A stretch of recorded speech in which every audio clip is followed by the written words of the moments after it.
Hi everybody, welcome to Tech Tip Friday. I'm Kurt Staley, that plastics guy, bringing you another tech tip that you can take to the shop floor right away. And today I want to talk to you about planned maintenance schedules. Why are these important? Well, I mean, hey, we're only talking about the equipment and the tools that you use day in and day out to provide the cash flow, the revenue that your company needs in order to survive and keep going. So yes, looking after your equipment and your tools and all of your ancillary equipment is incredibly important. So where do you start? Well, the best place to start is the instruction manual, the owner's manual, the shop manual, whatever that came with the equipment in question. So with injection molding equipment or extrusion equipment or compounding lines, you're likely going to have some pretty decent checklists based on time or molding machine cycling parameters of when to do things like changing hydraulic filters, when to do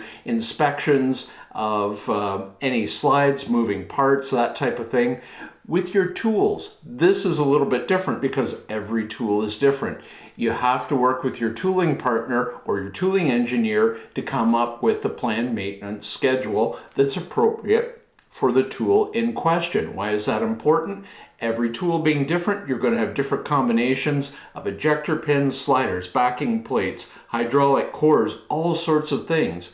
And when do you do it? Again, you've got to rely on your tooling partner, your tooling engineer to come up with a schedule that works for you, and that when that tool comes out of production cycling, you've got your orders caught up, you've got a 2-week window, go to town on it.